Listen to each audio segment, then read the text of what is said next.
ഇന്ന് നമ്മൾക്ക് തക്കാളിയും കൊണ്ട് ഒരു അച്ചാർ ഉണ്ടാക്കിയാലോ? അതിനായി ഇത് അവിടെ ഇരിക്കട്ടെ, നമുക്ക് കഴുകി തുടയ്ക്കണം. ഇത് അവിടെ ഇരിക്കട്ടെ.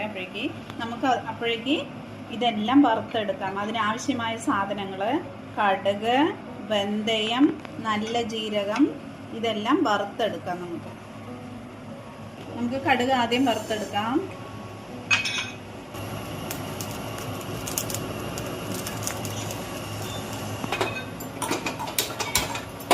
കടുകെല്ലാം വറുത്തെടുത്തു. ഇനി ഈ വെന്തയം ഇട്ട് കൊടുക്കാം.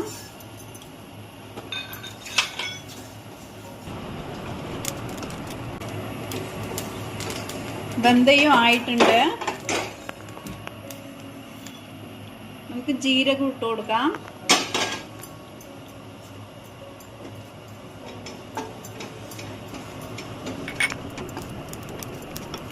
ഇതെല്ലാം തണുക്കട്ടെ. അപ്പോഴേക്കും നമുക്ക് ഈ തക്കാളി എല്ലാം കഴുകി തുടച്ച് വൃത്തിയാക്കാം. ഇതെല്ലാം തുടച്ച് വൃത്തിയാക്കണം. വെള്ളം പാടില്ല. വെള്ളം ആയാൽ കേടി വരും അച്ചാറ്.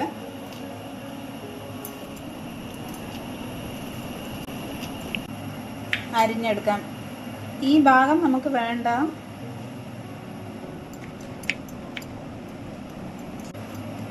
വെള്ളമേ പാടില്ല. എല്ലാം വൃത്തിയാക്കണം. എന്നാലേ കുറച്ച് ദിവസം നിൽക്കുള്ളൂ. ഞാൻ വിനാഗിരി ഒന്നും ഒഴിക്കാത്തതാണ്. ഇതെല്ലാം അരിഞ്ഞെടുത്തിട്ടുണ്ട്. നമുക്കിത്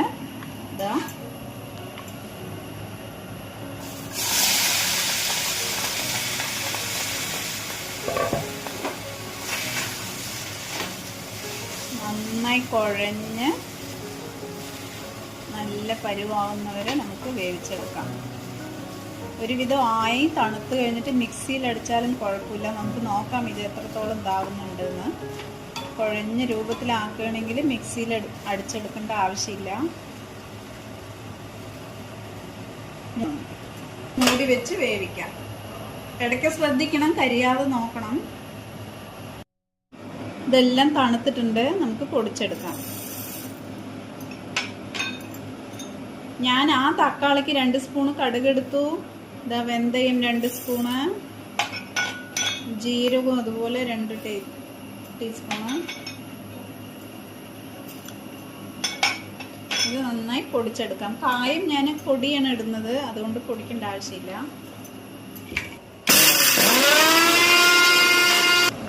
ഇത് നന്നായി പൊടിഞ്ഞു വന്നിട്ടുണ്ട്. ഇതവിടെ ഇരിക്കട്ടെ. തക്കാളി നന്നായി ആവണം.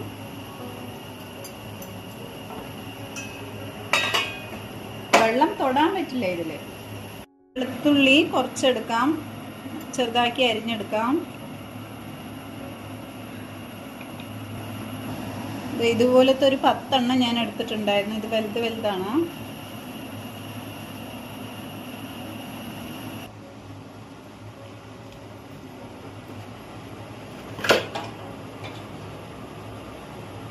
ഇതിൽ ഏകദേശം 1 കിലോ അകത്തൊരു 3/4 കിലോ തക്കാളി ഉണ്ടാവുമായിരുന്നു. ഇതാ ഇത്രയും പുളിയുണ്ട്. ഇത് നമ്മുടെ വീട്ടിലെ പുളി തന്നെയാണ്. ആവശ്യത്തിന് ഉപ്പിട്ട് കൊടുക്കാം.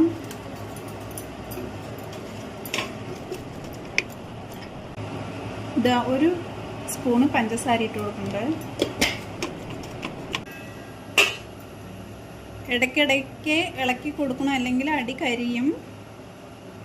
ഈ പുളി ആയതുകൊണ്ടാണ് ഈ കളർ വന്നത്. പുതിയ പുളിയാണെങ്കിൽ നമുക്ക് ടൊമാറ്റോൻ്റെ കളർ പോകാതെ നിൽക്കും. നമുക്ക് ഇതിലോട്ട് മുളക് പൊടി ഇട്ട് കൊടുക്കാം.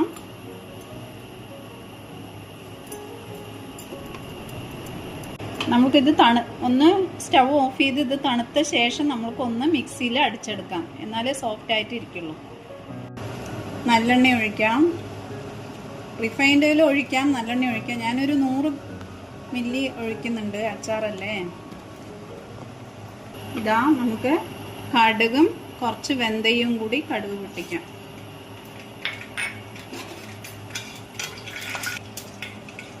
ചുവപ്പ് മുളക് പൊട്ടിച്ചിടാം. വെളുത്തുള്ളി ഇടാം. കറിവേപ്പില ഇല്ലാതെ എന്തൊരു അച്ചാറില്ലേ. അപ്പോൾ കറിവേപ്പില ഇടാം. നമുക്ക് ലാസ്റ്റ് കായപ്പൊടി ഇട്ടാൽ മതി, അല്ലെങ്കിൽ കരിയും. ഈ പൊടിച്ച മസാല ഇട്ടിട്ടില്ല, നമുക്ക് തക്കാളി പൊട്ടിയ ശേഷം ഇതിട്ടാൽ മതി.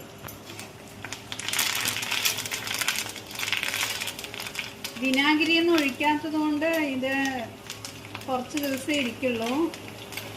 ഫ്രിഡ്ജിൽ വെച്ചാൽ 1 മാസമൊക്കെ ഇരിക്കും. വെളിയിൽ വെക്കുകയാണെങ്കിൽ ഒരു 10-15 ദിവസമൊക്കെ ഇരിക്കും. ഇതിൽ മുളക് പൊടി ഇടുന്നില്ല, കാരണം അതിൽ നമ്മൾ അച്ചാറിൻ്റെ കൂടെ ഇട്ട് ചൂടാക്കിയതാണ്. കായപ്പൊടി ഇട്ട് കൊടുക്കാം.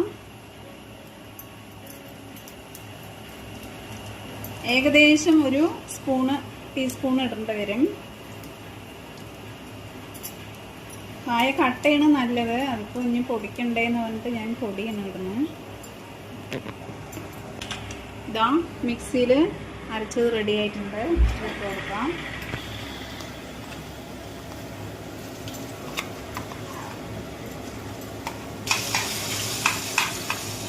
ഈ എണ്ണയെല്ലാം ഈ അച്ചാറിലോട്ട് പിടിക്കണം. നമുക്ക് ഈ പൊടിച്ച പൊടി ഇട്ട് കൊടുക്കാം. ആദ്യമേ ഇടാതിരുന്നത് കരിയും പറഞ്ഞിട്ടാണ്.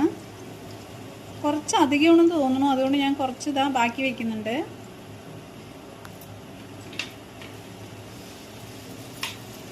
ടേസ്റ്റ് നോക്കിയിട്ട് ഇട്ട് കൊടുത്താലും മതി. പഴയ പുളി ആയതുകൊണ്ടാണ് ഈ കളറ്. നല്ല പുതിയ പുളിയാണെങ്കിൽ ആ ടൊമാറ്റോൻ്റെ തക്കാളിയുടെ ചുവപ്പ് കളർ പോവില്ല. നമുക്കിത് ഓഫ് ചെയ്യാം. ഇത് തണുക്കട്ടെ, എന്നിട്ട് നമുക്ക് ഭരണിയിലോ അല്ലെങ്കിൽ ഗ്ലാസിൻ്റെ ചെറിയ ബോട്ടിലോ ആക്കി വയ്ക്കാം. ഭരണിയിൽ ആക്കി വയ്ക്കാം.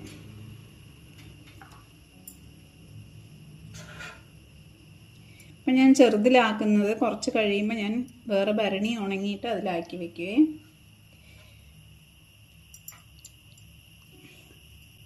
പുളി ഇടുമ്പോൾ എപ്പോഴും പുളിപ്പ് നോക്കിയിട്ട് വേണം ഇടണമെങ്കിൽ, അല്ലെങ്കിൽ പുളി കൂടുതൽ ഇഷ്ടപ്പെടാത്തവർക്ക് ശരിയാവില്ല. എല്ലാവരും ഉണ്ടാക്കി ട്രൈ ചെയ്ത് നോക്കണം. ഇത് ബ്ലാക്ക് കളർ ഡിമ്മായിരിക്കുന്നത് ബ്ലാക്ക് പുളി ആയതുകൊണ്ടാണ്, കുറച്ച് പഴകിയ പുളിയും. എല്ലാവരും ഉണ്ടാക്കി ട്രൈ ചെയ്ത് നോക്കിയിട്ട് ഇഷ്ടപ്പെടുകയാണെങ്കിൽ ലൈക്ക്, ഷെയർ, സബ്സ്ക്രൈബ് ചെയ്യണേ.